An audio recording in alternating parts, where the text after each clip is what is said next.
Back with a update to the Overwatch profile I made for the Corsair utility engine. It is now upgraded to Corsair Utility Engine 2, which means all the people who were complaining that the profile was black and it wasn't making any lighting, this should be fixed. As long as you have the newest version of the Corsair Utility Engine, everything should work.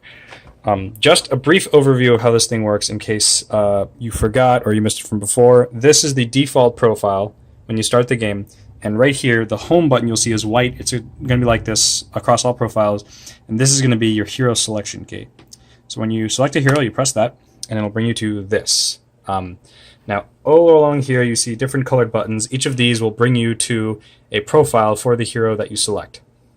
And you can kind of tell by color. They're also ordered in the way that they are ordered in-game. Although I've been told this isn't the same for everyone because it sorts the heroes by alphabetical order. So if you're not playing in English, it might be a different lineup, but I like to think it's easy enough to figure it out anyway. So let's say we're playing Soldier 76. You'll press this, and it'll bring you to the Soldier 76 version of the profile. You'll see that the color palette matches him, and it kind of does for all the other heroes. For instance, this is Zarya, this one is Junkrat, and this one is McCree. Over here you have your ability keys. When you use an ability, it will go black, and then it will slowly become the communication key button until it goes back to its original color.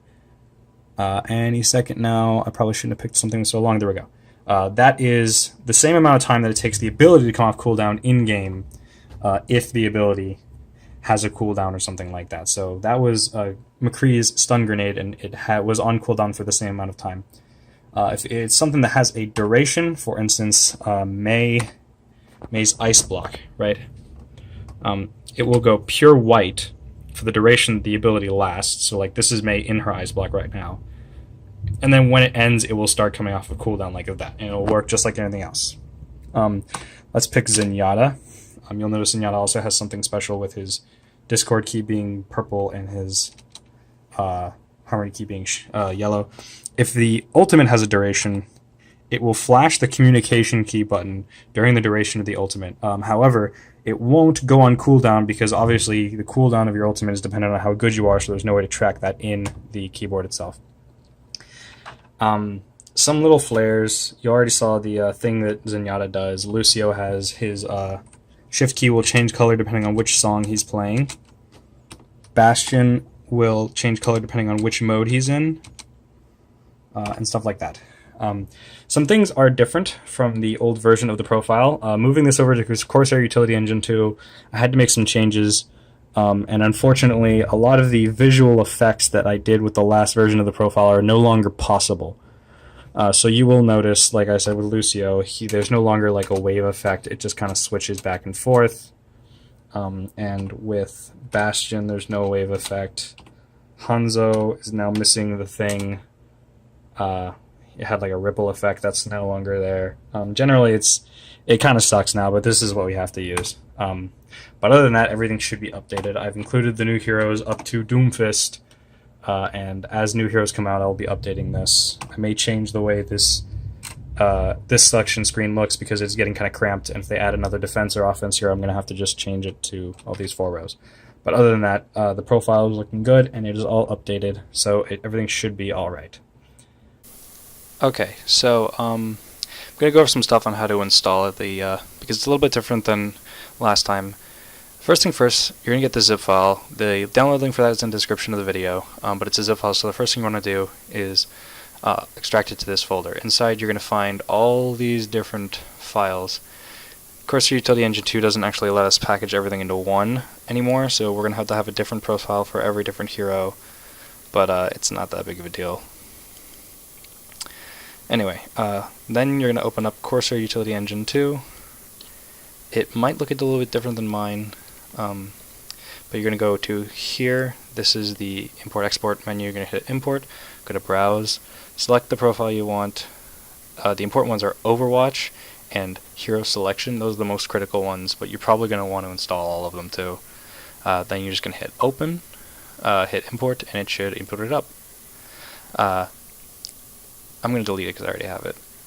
Your thing might look a little bit different, might have a folder hierarchy there. If it does, you're going to have to put all of the profiles in the same folder, or else the whole profile won't work. Just move them all into the same grouping, that way they're all together. You'll notice mine have images, yours probably won't. However, I have included all of the icons in the folder, so you can set them yourself. You would go here to edit profile, and here you can see you can select a custom profile option. You'll just go to that, go to the folder, and browse for the one you want. I've included the logo for the default ones and all the heroes as well. The other thing is, I recommend you do this for the default profile, but you can actually link it to the Overwatch program so that when you launch it, it'll automatically switch to this profile. This is good because if you alt-tab out, it'll switch to your default profile, and when you alt-tab back in, it'll go back to the game. And then, of course, every time you start the game, it'll automatically launch the Overwatch profile, and that's good. I believe you might, yeah, you're going to have to do that for all of the other heroes. I mean, you don't have to. If you want to set it for only the default, you're just going to have to make sure you're on the default when you exit the game. And if you don't want to worry about that, then just go through and change them all for all of the profiles. But the profile you exit the game on has to have that link, or else it won't auto-launch. You might notice that there's two different profiles, or two different versions of each profile. This is something new. So if we go here to Genji, you can see that I have all the lighting effects. I press E, you see how it has the reflect thing. Hit Shift, that'll work. Q, that'll work. These are all the lighting effects that are mentioned in the video. This is because I'm in advanced mode. So you can see you can switch that off and go to simple mode, which is a simpler interface that doesn't have the animations. All of the profiles will have the coloring for this. They have the same color palette, but they do not have the animations, so you'll press the button and nothing will happen. If you want the animations, you're going to have to make sure you're in advanced mode. So you see you switch to this, hit this switch, and then all of the animations will work. So you see all the thing is flashing like that. Just make sure you're in advanced mode if you want that. Other than that, everything should be set up correctly. Post a comment if you have a bug or a problem. I'll see if I can fix it. But other than that, I think it's pretty simple to set up. Should be easy. So see you guys.